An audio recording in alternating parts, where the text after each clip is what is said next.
Eu sou Irandi, eu sou o CEO lá da Captiva, a gente vem se divertindo com projetos de educação à distância já há algum tempo, né? Eu venho trabalhando com esse negócio de internet desde o século passado, sou apaixonado por isso, né? E aí, quando o pessoal Top of Mind chamou aqui para conversar, eu fiquei pensando, puxa, o que a gente pode conversar dentro desse universo da gestão 5.0, liderança e o momento que a gente está vivendo, que tipo de colaboração é possível fazer, né? Então, eu pensei, puxa, acho que dá para a gente falar um pouquinho sobre essa questão das competências culturais brasileiras dentro desse mundo hiperconectado que a gente está. E o que isso significa, né? Bom, em paralelo às atividades da Captiva, onde a gente desenvolve esses projetos de educação corporativa, universidade corporativa, eu sou professor na FIA, no Mackenzie, nos programas de pós-graduação, discutindo essas questões da era do conhecimento e gestão de pessoas, né? Então, daí um pouco essa paixão por esse assunto que a gente vai trazer. Mas o que fica na minha cabeça é o seguinte, bom, estamos vivendo um momento meio singular da humanidade, né?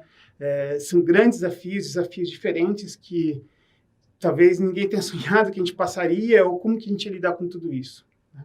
É um momento difícil, né? De dor, de aprendizados, de evolução como humanidade, né? Mas que, ao mesmo tempo, ele está acelerando alguns processos que já vinham acontecendo, como, por exemplo, a introdução da tecnologia com uma força muito maior dentro da sociedade, seja nos processos produtivos, na educação, nas relações familiares, né? Então, hoje, saber lidar com tecnologia passou a ser imperativo para qualquer pessoa, né? Mesmo se você for uma pessoa muito humilde e que está precisando do auxílio do governo, você tem que saber ter um smartphone, lidar com ele para poder ter acesso a esse recurso, por exemplo, né? E agora, qual o impacto que isso vai ter na humanidade como um todo? Qual que é o impacto que isso vai ter no Brasil? Como que a gente vai lidar com esse desafio? Isso ficou muito na minha cabeça. Eu falei, pô, então deixa eu trazer isso aqui para a gente falar, né? Esse processo da evolução da tecnologia e dessa transformação que ela traz, ela vinha caminhando e agora a gente teve um salto, né? É como se a gente avançasse uns 10 anos num processo que ia acontecer e antecipando essa questão.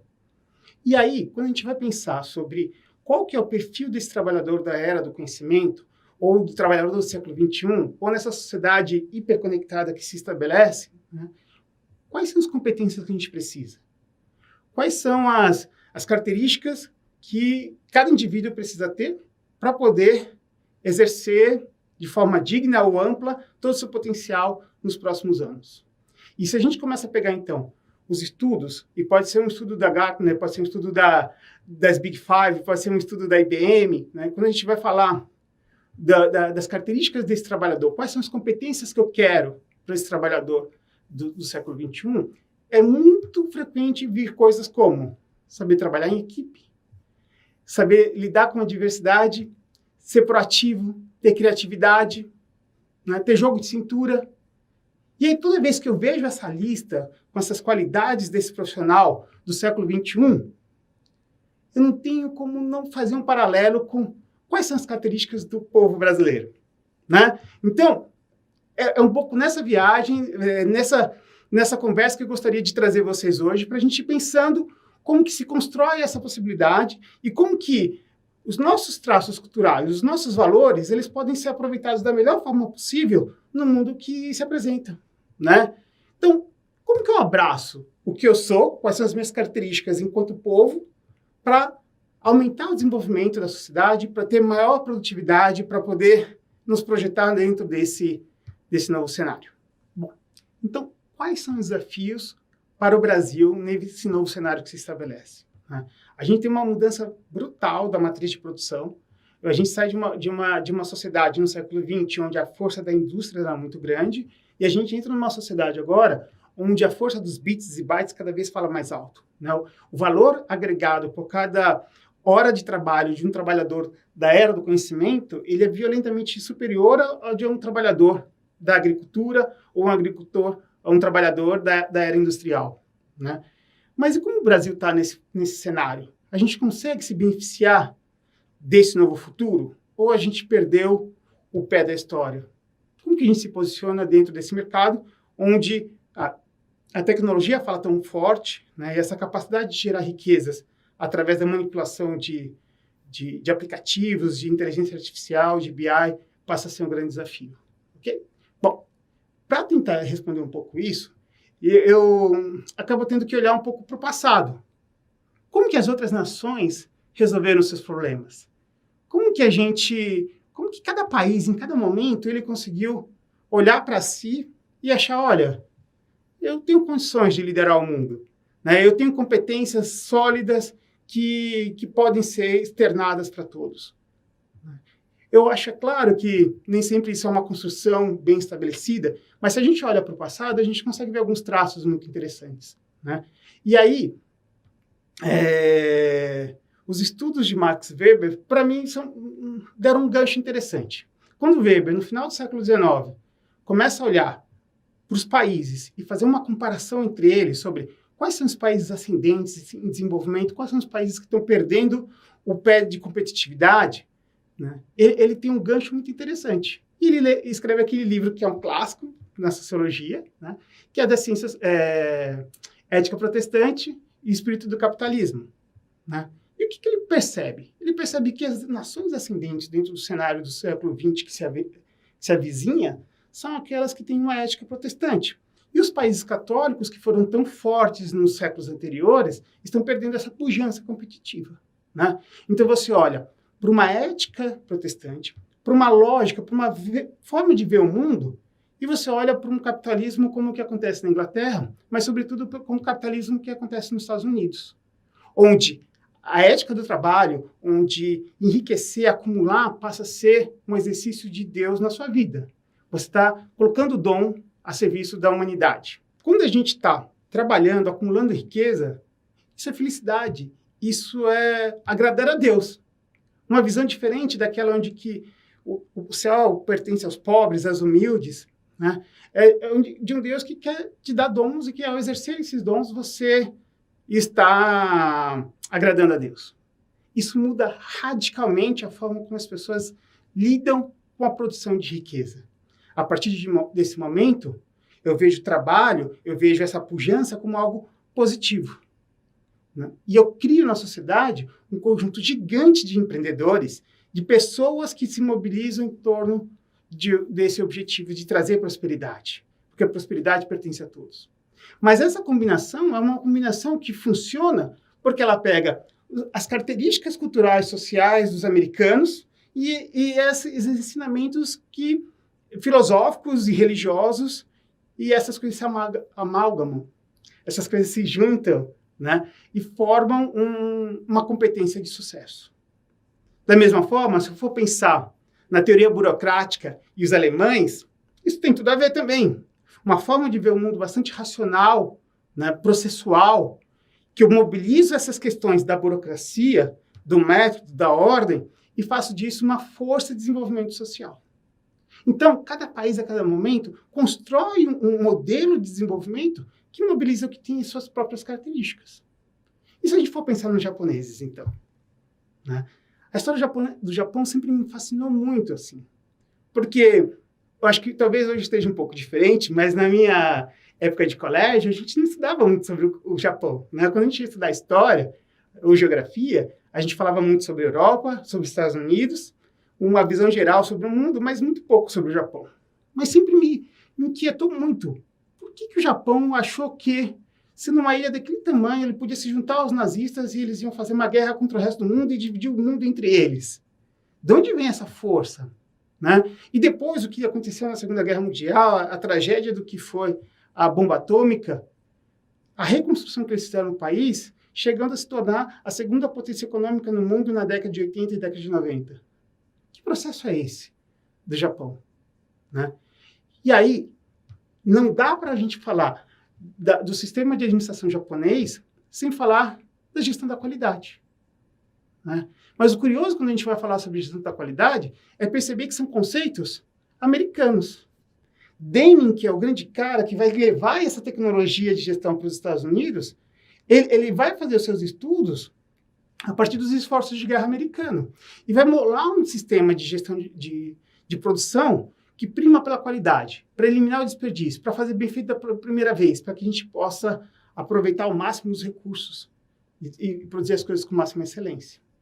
Só que esse modelo preconizado pelo Deming não tinha liga, não tinha fit cultural com os Estados Unidos. Sobretudo nos Estados Unidos no pós-guerra, nos Estados Unidos da abundância, onde ele não tem essa preocupação danada de ter que cuidar de cada migalha de ferro, tentar fazer as coisas o mais perfeito possível, porque não pode ter desperdício, né? Outra coisa que também não dava fit naquele momento histórico é uma noção onde todos vamos dar as mãos dentro das fábricas, né? Onde eu vou pegar e vou trabalhar de forma coletiva, operário e empresário, juntos em prol do objetivo comum, que é o sucesso da organização.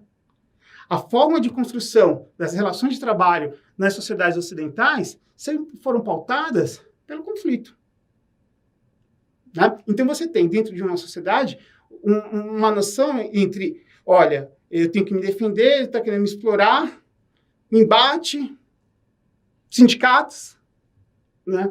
E eles estão me falando que eu vou montar um modelo de gestão onde eu vou eliminar desperdício, mas eu vou precisar trabalhar todo mundo junto e eu vou ter um ganho marginal de produtividade, alguma coisa como 0,5%, 1% em cada rodada, sendo que no pós-guerra eu estou me expandindo como uma superpotência, construindo multinacionais e emprestando dinheiro e com abundância de materiais, de recursos, de petróleo, né, e ganhando o mundo. Agora, quando eu pego essa teoria, que ela preconiza o trabalho colaborativo, ela preconiza fazer bem feito da primeira vez para evitar desperdício, melhorias incrementais, e olho para a cultura japonesa, olho para a cultura tradicional japonesa, onde você tem uma sociedade que está evoluindo há milhares de anos, onde tem a tecnologia da produção de uma espada ou de um jarro, né, ou qualquer elemento de artesanato, que é passado de pai para filho, de geração a geração. A gente vai encontrar famílias que forjam espadas há 1000 anos. Há 1000 anos. Uma geração passando para outra os segredos de como forjar aquela espada. E cada uma aprimorando um pequeno detalhe. Uma paciência milenar. Bom, e aí então você tem um terreno fértil para uma tecnologia estrangeira, mas que tem tudo a ver com a forma de ser dos japoneses. E aí os japoneses mobilizam as suas características em prol dessa nova tecnologia produtiva. E os resultados são espantosos. A ponto de um país arrasado, com 2 bombas nucleares, se reconstrói, chega na década de 80 e dá um grande surto no mundo.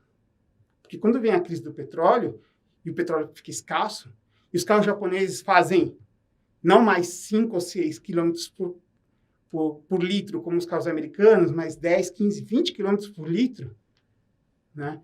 E são baratos, e a manutenção é fácil, e esses carros começam a inundar o mercado mundial, não só carros, em várias outras fronteiras da tecnologia, eles têm uma alta produtividade. Opa, aí o mundo para e fala assim, o que esses japoneses estão fazendo lá? E você passa a exportar um sistema de gestão. Então, sistema de gestão de qualidade passa a ser sinônimo de cultura de administração japonesa. E o mundo inteiro percebe que ela precisa se apropriar desse modelo de gestão para poder fazer a sua indústria ser competitiva. Olha que interessante, né? Agora, não sei se algum de vocês já teve a experiência de implantar ISO 9000, né? Ou já passou por um processo de ISO 9000 dentro da empresa de vocês. No geral, os relatos são de dor, porque é uma coisa chatinha, de procedimento, de método, de reunião. É exaustivo. Mas por que é exaustivo? Por que é tão difícil para nós ocidentais? Bom, vou pegar o gancho com a minha palestra. Estava falando tanto de Japão, se afinal de contas eu estou falando de administração brasileira aqui, por que eu estou falando tanto de Japão? Né? Porque aquele modelo era natural para os japoneses.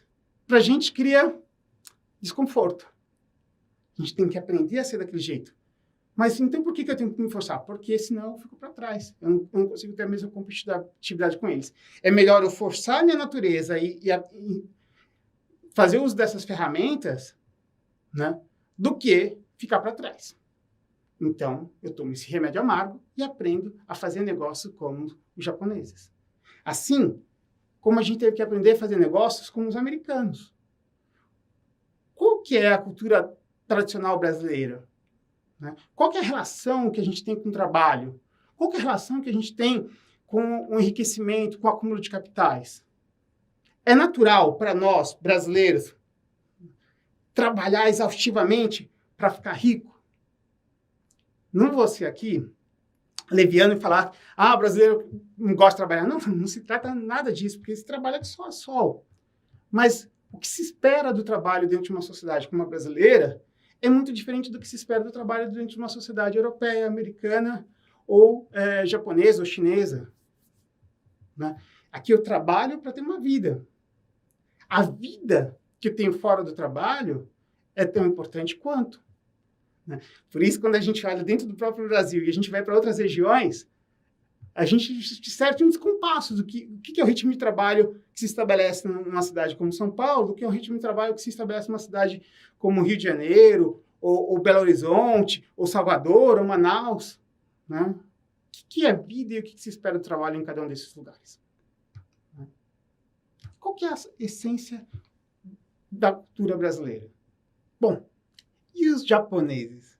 Pois bem, né? Eles conseguiram mobilizar traços da sua cultura com tecnologia produtiva e impactar o mundo. Assim como alemães fizeram antes, como ingleses fizeram antes, como os americanos fizeram antes. Mas para a gente fechar esse assunto dos japoneses, se a gente pegar alguma dessas características do traço cultural japonês e tentar trazer para o nosso convívio, aquela questão de ser muito submisso, ou de fazer sim senhor, né? Uma coisa contida. Como que isso soa para a gente? Nossa, que submissão! Ou então, vamos, atitude! É diferente. Mas eles fizeram desse traço social, dessa sua característica cultural, uma força produtiva. E quais são os traços culturais que definem o brasileiro? Né? Pelo que a gente é lembrado? Carnaval, futebol, praias. Né? O quê? Quais são os valores que chamam a atenção, que nos definem, que a gente se identifica, para bem ou para mal? Bom, toda vez que eu faço essa questão, na hora que vem à mente, ou que algum aluno levanta a mão, seja num curso de graduação ou numa turma de MBA, é o jeitinho brasileiro. O jeitinho brasileiro. Nós temos um jeitinho, né? E aí? O jeitinho brasileiro é bom ou ruim? Normalmente, quando a gente fala do jeitinho brasileiro, a gente vem com uma certa pé atrás em relação a ele. Dá um pouco de orgulho, mas a gente sabe que tem um monte de coisa muito chata associado a ele. O que nos remete ao jeitinho brasileiro? Tirar vantagem em tudo, uma certa malandragem, deixar as coisas para a última hora, né? Não ter muito comprometimento, tentar resolver as coisas por um jeito alternativo do que aquele correto. Putz, isso não é legal. Né? Mas eu estou aqui para defender o jeitinho brasileiro. Né? Eu acho que está aí justamente a nossa grande força. E antes do jeitinho brasileiro ser um defeito ou uma qualidade, ele é uma característica. Ele é um traço da nossa personalidade.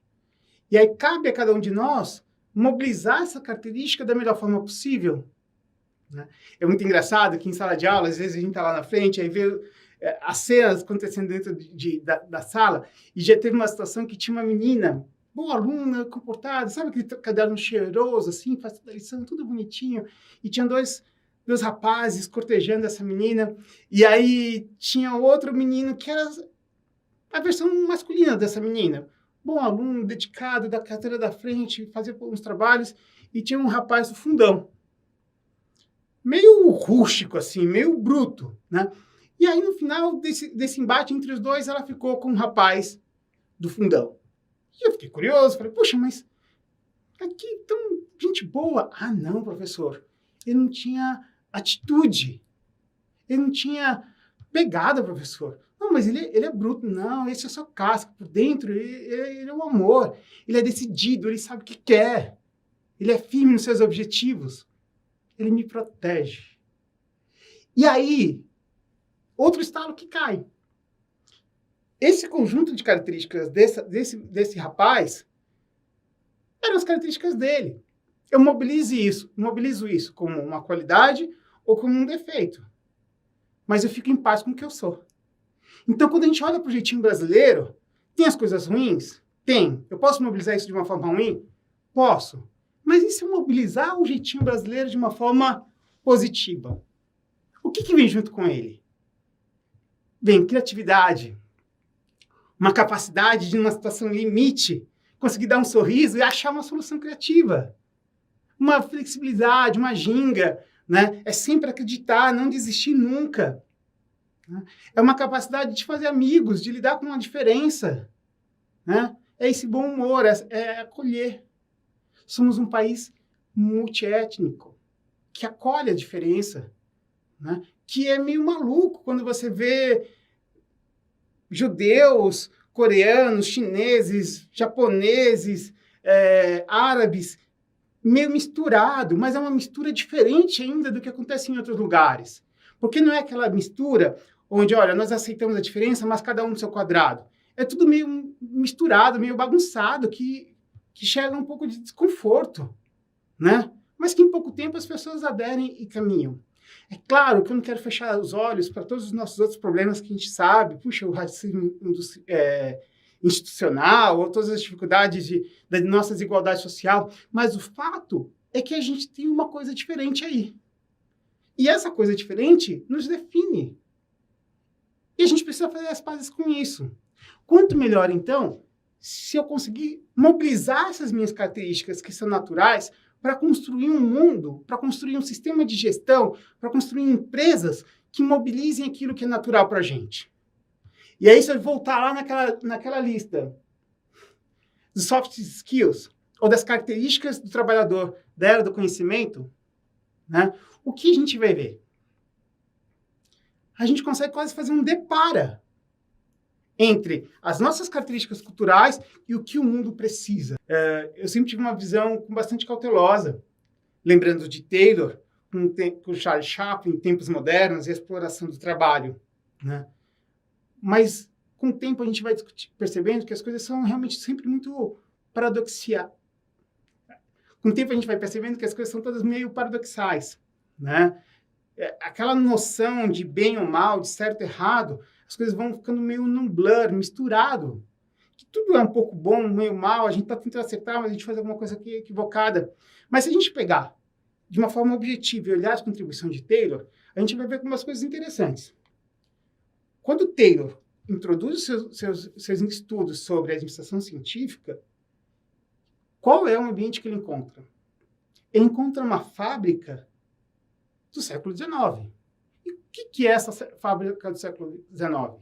Bom, certamente vocês vão lembrar dessa expressão, pelo menos, do capitalismo selvagem. Né? Que é esse capitalismo sem limites, sem regras. Né? Onde essa relação de trabalho não tem nenhum tipo de mediação. Ela é tudo muito nova. Então, as pessoas trabalham 10, 12, 14 horas por dia, de domingo a domingo, a partir dos 6 anos, até qualquer idade. Não tem aposentadoria, não tem férias, 13º, licença maternidade, paternidade. Essas questões todas não existiam. Né?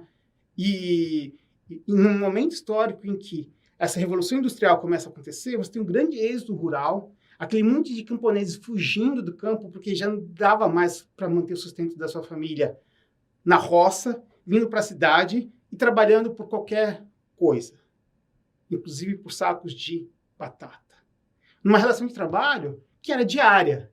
Você ia para a porta da fábrica e eu quero trabalhar, me chama. E o cara, vem você hoje. Vem você. O resto pode ir embora. No dia seguinte, eu quero trabalhar. Você não tinha segurança que você ia trabalhar para sempre. Né? Então, era um momento muito tenso, muito difícil. Qual que é a reação a isso? Bom, a gente tem a eclosão de todos os movimentos anarquistas, comunistas, né, dos embates ferrenhos, né, de que modelo de sociedade que a gente quer. Taylor, de certa forma, é uma reação capitalista ou industrial a essa relação. E o Taylor, quando vai olhar para essa fábrica, ele fala assim, parou, gente, isso que está acontecendo aí não é produtivo.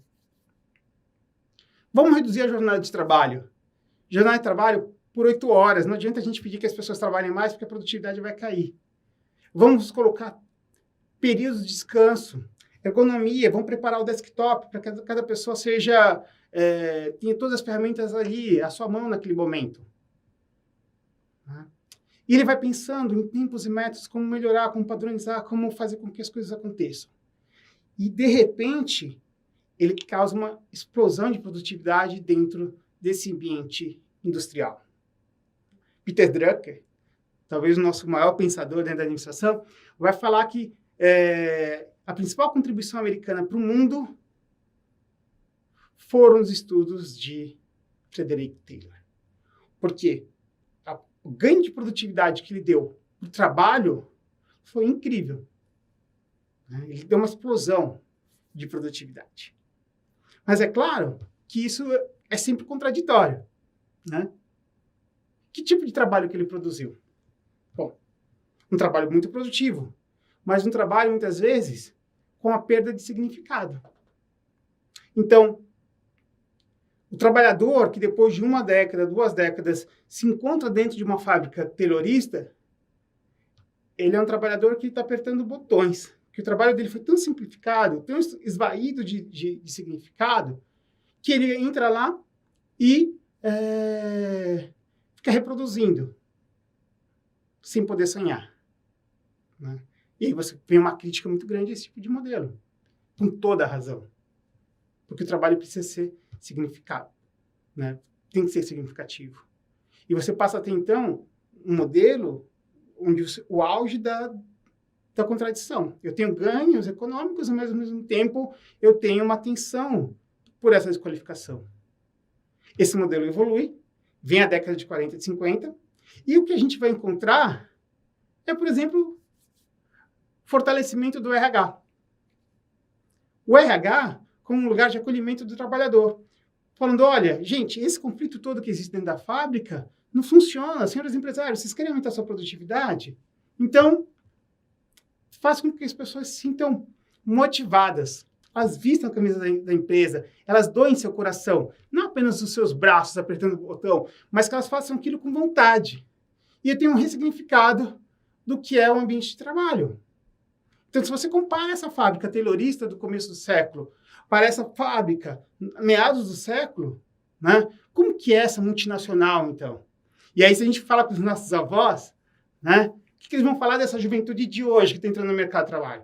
Essa juventude não quer nada com nada, eles ficam mudando de emprego o tempo todo, nunca vi isso. Trabalhava lá na Mercedes, 30 anos, só tem um registro na minha carteira, né? Aquilo assim, era a gente trabalhava duro, mas ali a gente vestia a camisa, ela cuidava da gente, era muito bom trabalhar lá. Então você estabelece uma nova lógica do trabalho, né? Que valoriza esses laços afetivos. Bom, ok. Olha que interessante. Quem fundou o RH, então? Por incrível que pareça, foi o próprio Taylor. Mas ele é contrariado, ou ele é escalado, quando a gente vai entender que essas relações pessoais são fundamentais. Se na administração clássica eu quero expurgar a forma impessoal e eu quero racionalizar o trabalho, a partir da década de 50 e de 60, a gente quer humanizar esse trabalho. E quando a gente chega nos dias de hoje, o que a gente vai encontrar? A gente vai encontrar um mundo muito mais maluco. Né? Quando eu olho para as empresas de ponta, quando eu entrei na graduação, na década de 90, a gente tinha que ler um livro que era um clássico, que era A Máquina que Mudou o Mundo. E estudar a história da administração era estudar a história da indústria automobilística. Ela trazia as grandes inovações de ponta em termos de tecnologia. Então, as coisas aconteciam dentro da indústria automobilística e esse conhecimento, depois, ele era transbordado para as outras áreas, para as outras indústrias. Né? É ali que estava a tecnologia de ponta.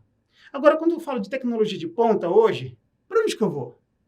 Né? Quais são as empresas de alta tecnologia? Bom, nesse contexto, é inevitável falar das empresas do Vale do Silício. E aí pipocam nomes como Google, Apple, Microsoft, né? Facebook. E é um mundo completamente diferente. Como que é o mundo de trabalho dentro dessas empresas? Como que é esse dia a dia? Como que é esse seu cotidiano? E aí a gente vai ver coisas como você tem liberdade para entrar a hora que você quer, você tem a chave da empresa, você pode trabalhar de madrugada, você tem comida de grátis, você tem ping-pong, videogame, né? É um mundo muito mais lúdico, mais leve, que tenta emular as relações sociais de uma universidade, onde as pessoas vestem camiseta, né? Por que isso? Por que essas empresas são desse jeito? Porque os empresários do Vale do Silício estão jogando dinheiro fora? Porque eles entendem que eles têm que fazer isso sem ter nenhum tipo de retorno sobre esse investimento que eles estão fazendo? Porque nessa indústria da tecnologia, nessa indústria da criatividade, como se cria valor? Qual que é a fonte de valor dessa indústria? Se lá no Taylor era o braço, na década de 50 era o coração, onde que está a criação de conhecimento agora? O que eu espero do colaborador, do meu time? O cérebro, a cabeça. Então, eu queria braço, quero o coração, quero a cabeça, próximo estágio eu quero a alma. Não, brincadeira. Mas o fato é que criar um ambiente onde a criatividade aconteça, onde essas coisas que são naturais nasçam, passa a ser o grande diferencial dessa organização. Porque eu não consigo falar para a pessoa, olha, eu quero que você tenha uma ideia criativa até a hora do almoço, hein? Senão você não vai sair para almoçar. Você não vai levantar essa bunda daí enquanto você não conseguir fazer suas 100 ligações criativas. A criatividade nasce dessa capacidade de troca. Então, o futuro é desse jeito. E esse jeito é natural para a gente. Então, quando eu olho para o brasileiro e vejo essa relação que ele tem de forma natural, eu tenho um belo de um gancho, né? Vamos explorar isso. Acho que isso é o que de melhor a gente tem para oferecer para o mundo. Claro que temos as nossas tensões da desigualdade social, a gente tem uma convulsão social aí tentando discutir qual é o melhor norte a ser seguido, mas tem traços das nossas características sociais que são o belo que a gente tem para oferecer para o mundo. E isso é competitividade, isso é produtividade. Pensar o futuro em termos dos valores culturais brasileiros é pensar um futuro que a gente consegue contribuir de forma significativa para a humanidade.